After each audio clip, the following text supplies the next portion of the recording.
আজকে আন্তর্জাতিক শিশু নিখোঁজ দিবস। আমরা অনেকেই জানি না যে বিশ্বে এমন একটি দিন আছে। পৃথিবী জুড়ে হারিয়ে যাওয়া শিশুর সংখ্যা কম নয়, বরং অনেক জায়গায় এটা ক্রমশ বাড়ছে। এবং এই হারিয়ে যাওয়া শিশুগুলো নানান রকমের সংকটে পড়ে। তারা অত্যাচারিত হতে পারে, পাচার হয়ে যেতে পারে, ধর্ষণের শিকার হতে পারে। এবং পরিবারের জন্য যে কি কঠিন একটা বিড়ম্বনার মুহূর্ত সেটা সেটা আমরা যে কেউ অনুমান করতে পারি। তো একটা বিষয় যেটা অনেকেই আমরা জানি না, সেটা হচ্ছে হারিয়ে যাওয়া শিশুদের ব্যাপারে একটি অ্যালার্ম সিস্টেম তৈরি হয়েছে। অনেকগুলো দেশে এটা বিরাজমান। এবং এই যে অ্যালার্মটা টেকনোলজিক্যাল টুল নিয়ে তৈরি হয়েছে, এর ফলে বহু দেশে হারিয়ে যাওয়া শিশুদেরকে দ্রুত তারা রক্ষা করে আবার বাবা মার কাছে ফিরিয়ে আনতে পারছে। অ্যাম্বার অ্যালার্ট বলে একটি বিষয় আছে যেটা অনেকগুলো দেশে বিরাজমান। আমাদের দেশে এটা এখন ভাবা হচ্ছে এবং শুরু করা হচ্ছে। নারী ও শিশু যে মন্ত্রণালয়টি আছে, আমি মনে করি আমাদের এই ব্যাপারে একটি উদ্যোগ নিয়ে বাংলাদেশে খুব জরুরিভাবে এই ধরনের একটি ব্যবস্থা চালু করা প্রয়োজন। আজকের এই দিবসের দিনে আমরা চাইব যে আমার মন্ত্রণালয়ও এই নিখোঁজ বাচ্চাদের খুঁজে বের করার জায়গায় তারা একটি ব্রত নেবে এবং বাচ্চাদের উদ্ধার করার কাজটি করবে।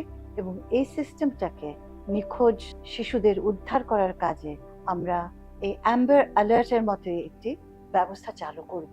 এটাও বলা প্রয়োজন যে আমাদের আশেপাশে যে দেশগুলো আছে সেখানে কিন্তু এই কাজটি অনেকটাই এগিয়ে গেছে। শ্রীলঙ্কা, পাকিস্তান, ইন্ডিয়া, চায়না, এই সমস্ত দেশগুলোতে কিন্তু এই অ্যালার্ট, চাইল্ড মিসিং অ্যালার্ট খুব এফেক্টিভলি কাজ করছে। আমাদের প্রয়োজন সেই কাজটি এখন করা। মাত্র 3 দিন আগে গাজীপুরে টঙ্গীতে একটি শিশু হারিয়েছে, আলিফ। সেই 4 বছর বয়সের বাচ্চাটিকে এখনো কিন্তু খুঁজে পাওয়া যায়নি। আজকে আমি এই দিবসে বাচ্চাদের প্রতি আমার ভালোবাসা, এদেরকে সুরক্ষিত রাখার আমার মন্ত্রণালয়ের ওয়েবসাইটে আমার ছবির পরিবর্তে এই বাচ্চাটির ছবি আজ আমি দিচ্ছি। এবং আশা করব যে সবাই যারা শুনছে আমার কথা, তারাও এই ধরনের ক্যাম্পেইনে এগিয়ে আসবে এবং হারিয়ে যাওয়া শিশু ছবি তাদের ওয়েবসাইটে দেবে, তাদের ফেসবুকে দেবে, তাদের নিজেদের ভেতরে শেয়ার করবে, যাতে করে সমাজ, কমিউনিটি দ্রুত এই বাচ্চাটিকে চিহ্নিত করে রক্ষা করতে পারে।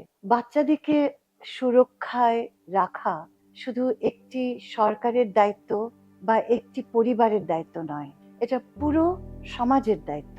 আর যে দেশে বাচ্চারা সুরক্ষিত নয়, সেই দেশ কি করে নিজেকে নিয়ে গর্ববোধ করতে পারে? সেই কারণে আজকের এই দিবসে শুধু নয়, প্রতিদিন, প্রতি মুহূর্ত যেন আমরা সজাগ দৃষ্টি রাখি এবং তরুণ সমাজ, যেই তরুণ সমাজ এত বড় একটি যুদ্ধ করে একটি নতুন বাংলাদেশ গড়ার আন্দোলন করে ফেলেছে, আমি বিশ্বাস করি তারা ছোট্ট ছোট্ট বাচ্চাগুলোকে উদ্ধার করার কাজেও আমাদের পাশে থাকবে। এবং আমিও, আমার মন্ত্রণালয়ও তাদের পাশে থেকে আমরা এই কাজটি এক কাতারে করব। সকলকে ধন্যবাদ।